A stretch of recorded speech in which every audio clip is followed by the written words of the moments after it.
Oh, interesting.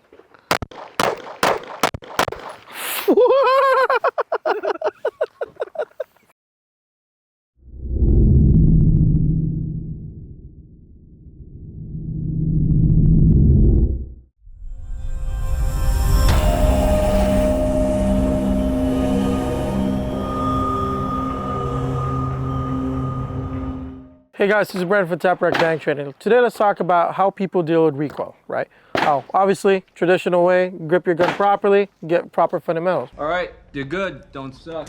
But after you master the proper fundamentals, people will want to reduce recoil, right? To minimize the amount of effort it is to shoot a gun. Some people attach a compensator on it, right? Outside of the barrel. And then some people cut comps, right? Or ports into their barrel to reduce the recoil. One thing that we don't see a lot on striker fire guns, because 1911s have been doing this for a while, is a different recoil system. So I have here a DPM system, not DPMS, multi-spring recoil system, okay? So typically, what you would find on full-size guns, right, like Glock 17s, Glock 19s, or these MMP 2.0s, non-California compliant, is a single recoil system like this guy right here. The DPM multi-spring recoil system, right, has this bottom spring right here, right? There we go.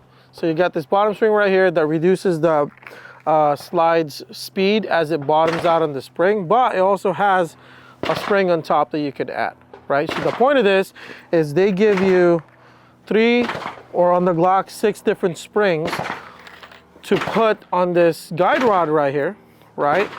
And then this would initially reduce the recoil, but this guy right here in the back, right? This little spring right here is what they advertise as what reduces the actual felt recoil as the slide stops or bottoms out at the back of the gun, right? So let's check it out. I'm gonna go ahead and install it on this MMP 2.0. Let's go ahead, lock slide back to the rear, make sure it's empty. I'm gonna take out the slide from the frame. So I'm gonna go ahead, take out the recoil system, which like I said is captured, and this would be the stock one, okay? Once you get your stock recoil spring taken out, you have a choice of your short, medium, and then long spring, right? I found it easier to go with the long spring first and see if it locks the slide back to the rear, right? Because obviously if it doesn't, then there's no reason to use that spring. So you take your long spring, Longer than mine. It's long. and attach it right here in the front, okay? Then what I'd suggest is holding onto the barrel, right? Because it is a little bit of a challenge to put it up there.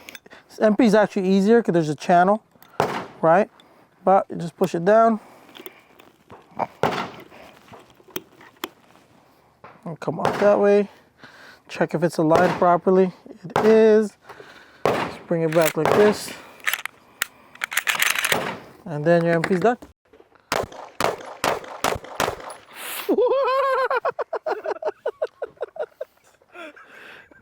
It's so nice, dude. Very nice. What in the world? Look at that circle fire, dude. It just gives it to you. Like literally shoot and boom. It's right there.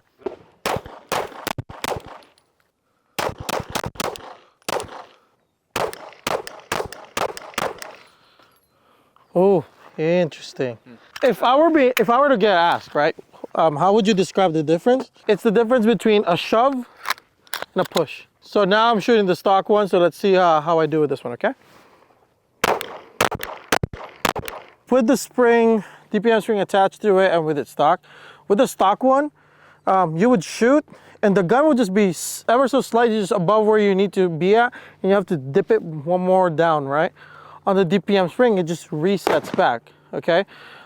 I'm gonna say that it does require training though, because you gotta be able to put enough force on the gun, right, for it to still reset back. But I could definitely, here's one thing too. Because I'm using less effort to grip the gun to keep it steady, my trigger finger is a little bit more relaxed and able to shoot faster maybe. A lot faster than you'll ever live to be.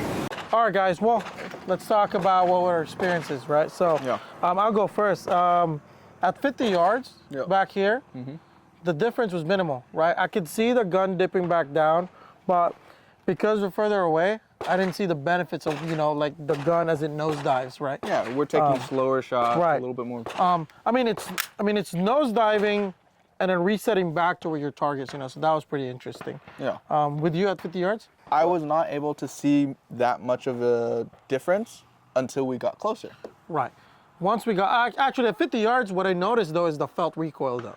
That's right? true. Instead of that being is like true. a punch, it's more of like a shove, right? You're Yeah. still experiencing the same amount of force backward, but it's a little bit more drawn out than just like, you know, the punch of like a regular Glock or an M&P. Okay. Like a jab. And Right, yeah, exactly. So as we went down range though, then that's when we saw the benefits though, right? Yeah. So we shot it stock, and when we would shoot it, you know, at first, well, okay, standard M&P, standard Glock, feels good. Yeah. These gun stock is always good. And then we installed the spraying, and that's when it kind of became fun, right? Because you could see the red dot reset back on target with minimal effort, almost no effort. It was really easy just to get back on sights. Right. It And naturally came back too. Yeah, and then this one, it was easy for me to front side focus because the gun was just coming back on target, right? All I had to do is just focus on the reference point. I think it's more noticeable down there because you're closer to the target, right? Versus up here where like the target's this much, you know. We did our best to kind of keep the targets, you know, as we're shooting faster. 7 yards not too bad, but what we noticed, at least I noticed, right, on the DPM Systems, my groupings were still the same size, but I did it faster, right? I shot it faster than stock Glock. What was your experience with M&P? Being able to get back on that front sight for that one and the red dot on this one with the DP Systems, it felt a little bit more natural. It just kind of wanted to come back down without any extra effort. Right. Same grouping size, but you know, less effort, more time. I bet if we put more effort into fundamentals, if you train with it, right, I bet you can get faster, right? Can you get faster with the stock recoil spring? Absolutely. Absolutely. But you're gonna hit a plateau, right? If you're at that moment where you're at a plateau, then adding this will actually absolutely, you know, elevate your performance, right? Just by replacing it. Let's take this to the next level. And from there, you got more stuff to train to, and then you can, you know, eventually get better and better and better. At a certain point in time, equipment becomes your crutch, right? The guy that practices will eventually come to a point where he hits the maximum amount of performance and effort in a gun. That's, I think, where this upgrade comes in. Curious though, is I have a RMR cut slide coming in for this one. Mm-hmm. Once I add the RMR, is it gonna change it up? Do I have to readjust with a different spring? I don't know, we'll test it out right as the month goes. But you wanted to put what now? I wanted to put the comp on the end and see everything together. The red dot, the comp, and the spring. Right. See how much of a difference, Right. if there is a benefit to it. Right, and I also think that if you're shooting 147 grain, those loads, right? Yeah. When it comes to USPSA, those power factors and all that stuff, there's guns out there that barely function.